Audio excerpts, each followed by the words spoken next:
Bismillahirrahmanirrahim. Assalamualaikum warahmatullahi wabarakatuh. Alhamdulillah kita masih dipertemukan lagi, masih di pelajaran matematika. Kali ini kita melanjutkan materi yang kemarin ya. Kemarin kita sudah belajar sampai permutasi. Sekarang kita lanjut ke kombinasi. Silakan disimak baik-baik. Semoga apa yang Ibu sampaikan bisa dipahami dengan baik. Oke, kita masuk ke kombinasi. Kombinasi itu apa sih? Ya, kombinasi adalah banyaknya susunan berbeda R unsur dari N unsur yang tersedia tanpa memperhatikan urutan. Nah, kalau kalian lihat definisi permutasi dan kombinasi sedikit mirip, bedanya hanya di urutan ya. Kalau kombinasi itu tanpa memperhatikan urutan. Nah, kombinasi itu tanpa memperhatikan urutan. Sedangkan kalau permutasi dengan memperhatikan urutan. Oke, kita masuk ke rumusnya. Rumus untuk kombinasi. Rumusnya apa sih? Sebelumnya Ibu, kalau kombinasi itu kita beri simbol huruf C besar. Di sini N, R, atau boleh N, C, R. N-nya di atas, R-nya di bawah. Artinya sama dengan N faktorial dibagi N dikurang R faktorial dikali R faktorial. Gitu ya. Dengan N-nya itu harus lebih besar daripada R. Sama seperti permutasi. Di permutasi pun N-nya harus lebih besar daripada R. Gitu. Karena N ini adalah unsur yang tersedia. Yang diambil hanya R. Gitu ya. Sebagai contohnya untuk menghitung kombinasi, misalkan Ibu ambil 7C4, maka 7 faktorial dibagi 7 kurang 4 ya. 7 kurang 4 faktorial dikali 4 faktorial. Kita jabarkan. 7 faktorial dibagi 7 kurang 4 itu 3 faktorial, 4 faktorial. Nah, yang 7 ini kita jabarkan. Oke, kita jabarkan menjadi 7 kali 6 kali 5, stop sampai 4 ya. Karena yang di bawah itu yang terbesar adalah 4. Terus 3 faktorialnya Ibu jabarkan menjadi 3 kali 2 kali 1 atau 6 kali 4 faktorial. Oke, ini kita bagi 6 bagi 6 1, sisanya 35, 7 kali 5. Oke ya. Itu contoh yang pertama untuk perhitungan kombinasi. Contoh yang kedua, tentukan nilai N dari NC2 sama dengan 5N plus 6. Oke, di sini kita disuruh menentukan nilai N-nya. Nilai N-nya itu belum diketahui. Berarti kita tulis ya, NC2 sama dengan 5N plus 6. Nah, yang sebelah kiri ini kita jabarkan sesuai dengan rumus kombinasi tadi ya. Berarti artinya di sini N, ini R ya. Oke, berarti N faktorial dibagi N min 2 faktorial dikali 2 faktorial sama dengan 5N ditambah 6. Lalu kita jabarkan yang di atasnya jadi N, karena kan faktorial itu pengurangan 1 ya, perkalian mundur. Perkalian mundur berarti N kali N min 1 kali N min 2, stop sampai N min 2 karena bisa dicoret atau bisa dibagi dengan yang bawah. N min 2 faktorial kali 2 faktorial sama dengan 5N plus 6. Oke, kita bagi. Nah, sisanya ini berarti ya, N dikali N min 1 dibagi 2 ya. 2-nya Ibu pindah ruas. Jadi 2 kali 5N tambah 6. Seperti itu. Lalu kita jabarkan. N kali N. N kuadrat dikurang N. Sama dengan 2 kali 5N itu 10N.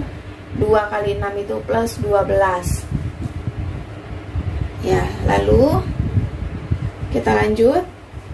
N kuadrat min N sama dengan 10N plus 12. Kalau kita sederhanakan pindah ruas, N kuadrat min N min 10N sama dengan min 12. Itu ya. Lalu N kuadrat min 11N min, mohon maaf ini min 12 ya. Min 12 sama dengan 0. Min 12 sama dengan 0. Nah, kita faktorkan. Perkalian berapa? yang hasilnya min 12 kalau dijumlahkan min 11.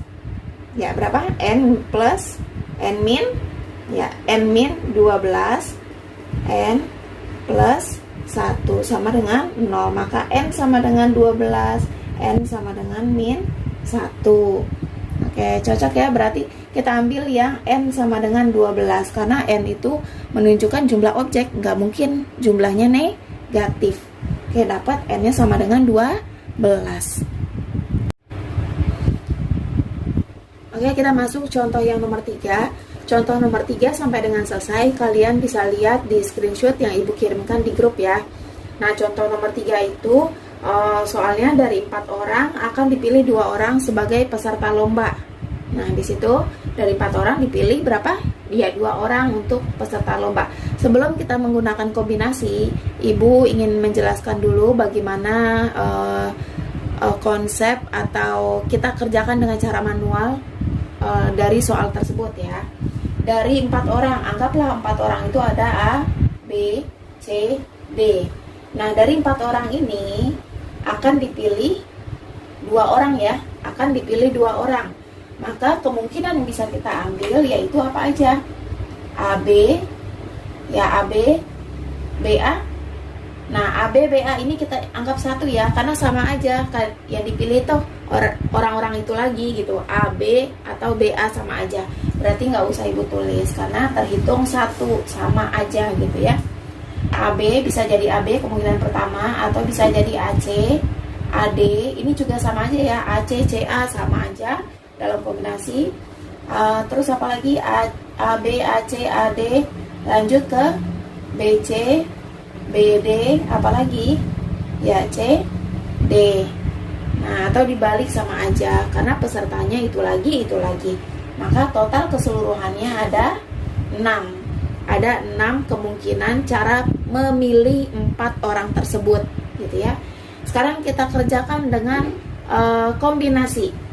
Ya, kita kerjakan dengan kombinasi. Kombinasi berarti berapa unsur yang tersedia? Ada 4. Dipilihnya cuma 2. Berarti 4 faktorial dibagi 2 faktorial, 2 faktorial. 2 faktorial pertama ini dari selisihnya. Selisih dari 4 dan 2. Kita hitung 4 kali 3 kali 2 faktorial dibagi 2 kali 2 faktorial sama dengan 6. Sama ya? Ya gitu. Dengan cara manual 6, dengan cara kombinasi pun hasilnya 6. Gitu. Oke. Sebelum masuk ke contoh 4, ibu ingin menjelaskan perbedaan permutasi dan kombinasi. Nah, di soal nomor 3 ini ibu sedikit ganti ya. Dari 4 orang akan dipilih 2 orang. Ini kita ganti permutasi.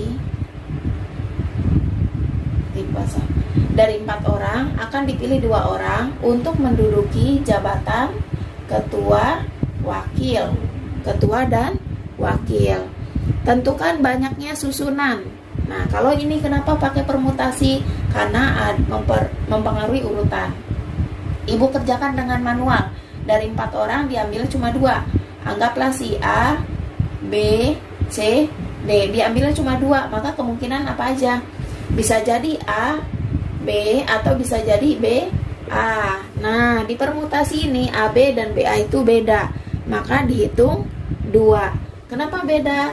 Karena si A ini sebagai ketua, ini sebagai wakil.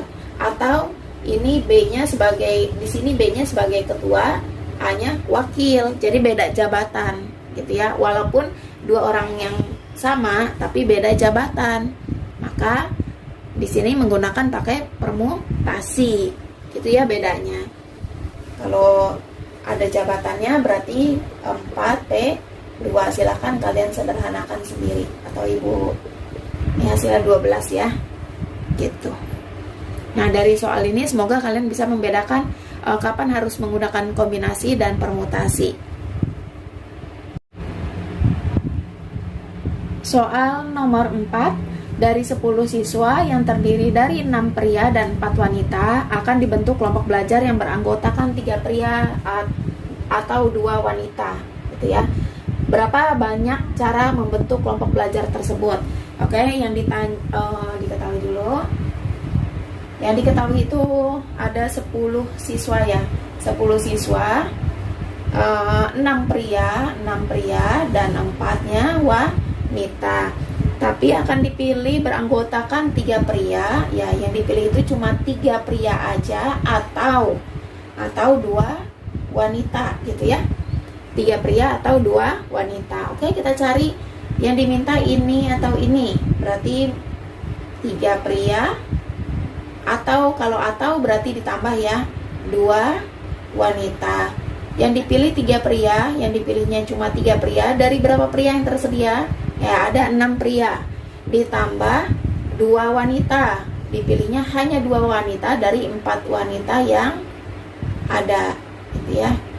Oke, kita hitung 6C3. Di sini kalau kalian sudah terbiasa, kalian bisa berhitung cepat ya.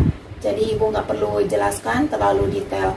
Ya, 6 faktorial, 6 kurang 3, 3 faktorial kali 3 faktorial ditambah 4C2 berarti 4 faktorial, 4 kurang 2, 2 faktorial, 2 faktorial. Oke, kita hitung 6, 5, 4 ya. 6, 5, 4 per 3 faktorial itu 6.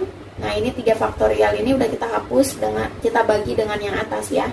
Oke, dapat 4 kali 3 per 2. Berarti 5 kali 4 20 tambah 12 sama dengan 32 cara. Soal nomor 5, dalam sebuah kantong berisi 4 kelereng merah dan 8 kelereng putih. Diambil 3 kelereng sekaligus secara acak dari dalam kantong tersebut. Maka banyaknya cara pengambilan atau banyaknya ruang sampel adalah. Oke, di sini Ibu gambarkan ya. Ini ceritanya kantong ada 8 kelereng putih dan 4 kelereng merah. Akan diambil 3 kelereng ya. Diambil 3 kelereng sekaligus. Pertanyaannya berapa banyaknya cara pengambilan atau ruang sampel? Oke, karena yang diambil itu kan 3 kelereng, sedangkan di sini ada 2 warna. Berarti bisa jadi kemungkinannya itu yang pertama, bisa jadi kemungkinan pertama adalah 3 kelereng putih gitu ya. Atau bisa jadi kemungkinan kedua ya 2 putih, 2 kelereng putih dan 1 merah. Atau bisa jadi 1 putih, maaf lewat 1 putih, 2 merah, dan yang terakhir bisa jadi merah semua gitu ya. Nah, yuk kita hitung 3P, 3 kelereng putih. Diambil 3, dari putihnya ada 8. Ya, kita hitung. Ini Ibu nggak semuanya Ibu jelaskan secara detail ya, kalian bisa coret-coret di rumah. Oke, 876 per di sini 3 faktorial 6 coret sama dengan 56. 2P berarti cara menghitungnya ingat seperti rumus, seperti contoh nomor 1 itu cara berhitungnya seperti itu, atau seperti contoh nomor 3 ya. 2P berarti 2 dari putihnya ada 8 dikali 1 merahnya ada 4. Kita hitung lagi 87 bagi 2, 8 kali 7 56 bagi 2 ada 8. 4 ya 1 hasilnya 4. Berapa tuh? 2 3 112. Nah, kemungkinan yang ketiga 1 dari putihnya ada 8 dikali 2 merah. 2 merahnya ada 4 sama dengan 8. 4 kali 3 12 bagi 2 6 sama dengan 48. Lanjutkan 3 merah yang kemungkinan terakhir ini ya, 3 merah dari 4 berarti hasilnya sama dengan 4 gitu ya. Lalu kita jumlahkan seluruhnya berapa tuh? Oke, Ibu totalkan di sini aja ya. Totalnya Ibu jumlahkan seluruhnya 56 ditambah 112 ditambah 48 ditambah 4 sama dengan ya 220. Ada 220 cara. Oke, silakan diulangi lagi. Semoga apa yang Ibu sampaikan mudah dipahami. Terima kasih. Assalamualaikum warahmatullahi wabarakatuh.